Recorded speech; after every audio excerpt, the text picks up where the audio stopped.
जैसे बॉलीवुड मूवीज में होता है और या तो एक रियल लाइफ में भी होता है कि पुलिस से लेके कोर्ट से लेके गवर्नमेंट की कोई भी एजेंसी है वो एक आम आदमी के पीछे पड़ी रहती है कि एक आम आदमी ने देखो ये छोटा सा रूल तोड़ दिया कि चलो आपने ऐसा कुछ कर दिया तो ये नहीं चलेगा, चलो आप लाइन में खड़े हो जाओ, चलो आज 15 तारीख हुई, अब 25 तारीख को आना, अभी काम नहीं होगा।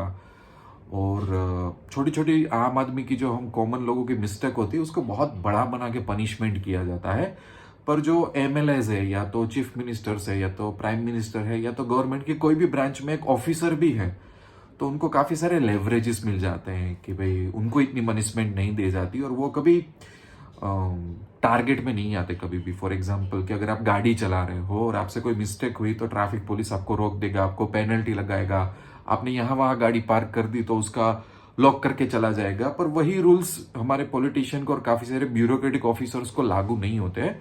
And the big people on a higher level can get away with a big scam and everything.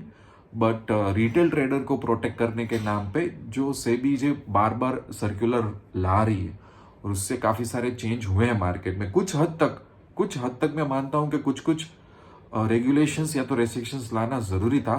But यहाँ पे ये हो रहा है कि उस हद तक रेगुलेशन का, जिसको मैं बोलता हूँ आउट रीचिंग, ओवर रीचिंग, बहुत ओवर रीच किया हुआ है just to protect the retail traders. हालांकि रियलिटी थोड़ी अलग है।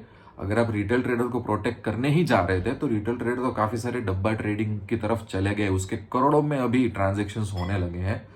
और मार्केट में इतनी गेमिंग और कसिनो एप्लीकेशन चालू है जिसपे कोई आप कार्यवाही नहीं कर रहे हो। बैंकों के पास एफडी खत्म हो रही है, बैंकों के पास पैसा नहीं है। एक आम बंदा भी लास्ट 3-4 साल में स्टॉक मार्केट में आ चुका था, ठीक है। और हर बार ये रीजन देना कि 90% लोग लॉस में है जस्ट टू जस्टिफाई एवरीथिंग, तो वो भी एक सही नहीं है। क्योंकि दुनिया का कोई भी एक सीरियस फील्ड है ना तो उसमें सक्सेस रेट कम ही आने वाला है। कोई भी फील्ड ले लो, अगर आपको डॉक्टर बनना है, अगर आपको सर्जन बनना है, यूपीएससी में जाना है, दुनिया के कोई भी फील्ड है जहां पे कुछ ज्यादा पैसा मिल सकता है या तो रेपुटेशन मिल सकती है, तो वहां पे हर जगह पे आपको मेहनत करनी ही है और percentage of successful people will be always low. अब ये सब चीजें तो छोड़ ही दो क्योंकि सर्कुलर्स आ गए हैं। अभी मैं बात कर रहा हूं कि क्या होने वाला है ऑप्शन ट्रेडिंग का और आगे का वर्क फ्लो या तो हमारा थॉट प्रोसेस क्या होना चाहिए। तो जहां पे वीकली एक्सपायरी को गुड बाय बोलना पड़ा है बैंक निफ्टी में, तो मुझे पता है कि काफी लोगों ने बैंक निफ्टी में अपना कैरियर बनाया हुआ है, right. And it's very painful process क्योंकि बैंक निफ्टी में वॉल्यूम्स भी थे, लिक्विडिटी भी थी, वोलाटिलिटी थी, सब कुछ था। दुनिया भर के लोगों ने बैक टेस्टिंग किया हुआ डेटा है, काफी लोगों की आदत हो गई है सुबह शाम बैंक निफ्टी ट्रेड करना। So there is a huge discomfort है यहाँ पे। और बैंक निफ्टी की अगर मंथली एक्सपायरी की बात करूं so it's not easy to trade.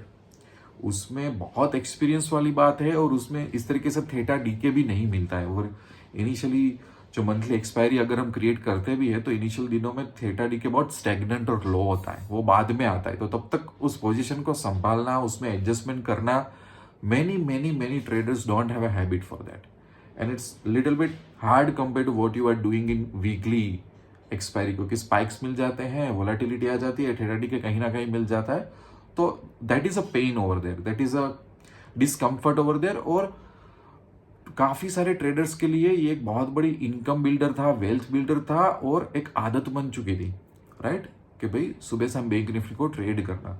So definitely there is a pain over there और वो मंथली में इतना मजा नहीं आने वाला है।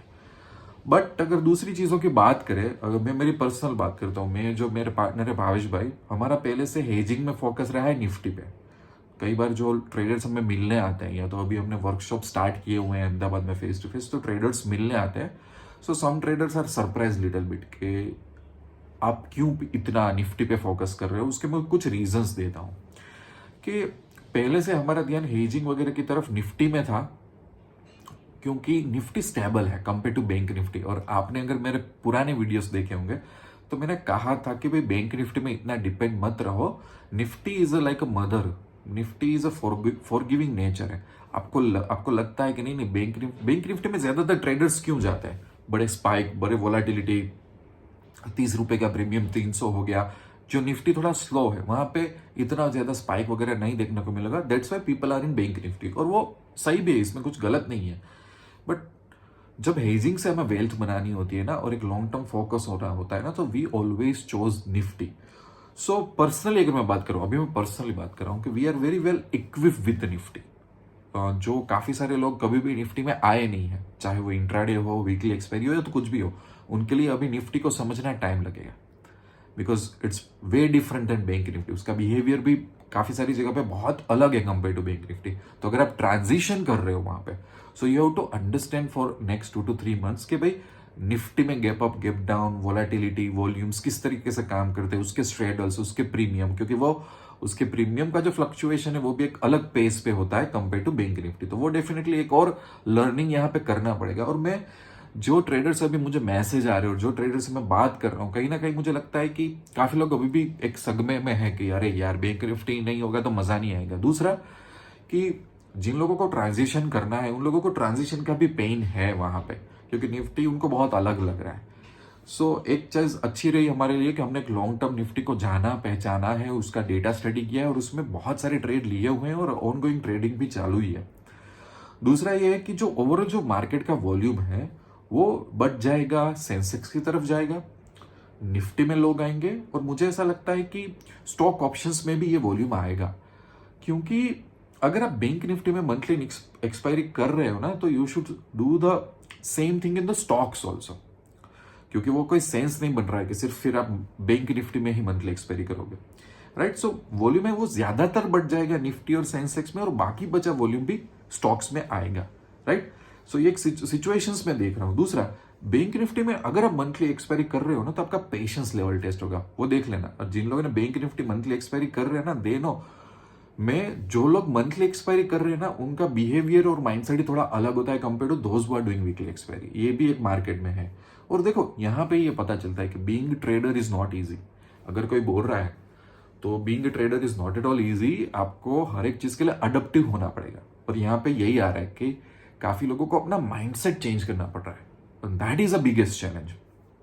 दूसरा ये है कि Sensex is as of now is not that interesting, right. इतना वॉल्यूम, वोलेटिलिटी, तो सेंसेक्स को भी एक्सप्लोर करना पड़ेगा ट्रेड्स ले लेके, क्योंकि वॉल्यूम आएगा तो उससे पहले रेडी तो रहना पड़ेगा, उसका थोड़ा कंफर्ट लेवल तो जानना पड़ेगा। बट सेंसेक्स को कुछ कुछ परसेंटेज अभी इंपॉर्टेंस देके कुछ कुछ ट्रेड कर सकते हैं, just to explore it, just to be familiarise with, क्योंकि वहां पे भी आने वाली है चीजें, ठीक है।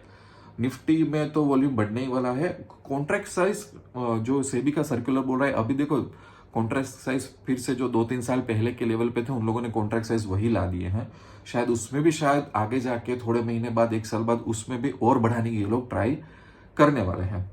जो लोग इंट्राडे की बात करते हैं, इंट्राडे जनरली होता था ये वीकली एक्सपायरी के आसपास होता था। अगर मुझे इंट्राडे करना है ऑप्शंस में, तो मैं ऑफकोर्स जो नियर बाय वीकली एक्सपायरी है उसको ज्यादा चूज करूंगा, और हमारे पास अभी कम ऐसी एक्सपायरी आ गई है। So that is another little bit of pain right now कि भाई क्या हो रहा है मार्केट में, क्या नहीं हो रहा है। ओवरऑल ऐसा नहीं है कि भाई ऑप्शन ट्रेडिंग बंद हो जाएगा जस्ट बिकॉज की कुछ वीकली एक्सपायरी बंद हुई। मुझे ऐसा लग रहा है कि जो पास्ट कुछ समय में जो इंजेक्शंस आते हैं ना, इंजेक्शंस जिसको हम बोलते हैं, अननेसेसरी बहुत बड़े स्पाइक आते थे, जिसको कई बार हेजिंग में भी हैंडल करना इट्स वेरी वेरी टफ हो जाता था। मैं अभी ऑप्शन बाइंग की साइड तो बोल ही नहीं रहा हूँ, क्योंकि वो एक अलग चीज है। मैं तो हेजिंग की तरफ ही ज्यादातर बोल रहा हूँ, या तो एक्सपायरी में ज्यादा बोल रहा हूँ कि वो स्पाइक ने भी बहुत सारे लॉसेस करवाए थे। तो मुझे लगेगा कहीं ना कहीं ये काफी हद तक उस चीजों को न्यूट्रलाइज कर देगा। काफी हद तक आपको अभी है ना मार्केट थोड़ा स्टेबल लगेगा, आपको थोड़ा साइलेंट लगेगा मार्केट, आपको ये देखना। और वो धीरे धीरे प्रोग्रेस करके एक स्टेबिलाइज वर्जन में आएगा। तो कुछ कुछ चीजें तो अच्छी हुई है, कंक्लूसिवली इतना अच्छा नहीं हुआ है। मैं कंक्लूसिवली जो काफी सारे चेंज हुआ है उसके अग्रीमेंट में बिल्कुल नहीं हूं। मैंने सेबी को क्रिटिसाइज किया हुआ है कि जहां पे आप कैलेंडर एक्सपायरी का बेनिफिट ले रहे हो, नहीं दे रहे हो, इतना आप डीप जाके काफी सारी चीज बंद करवा सकते हो।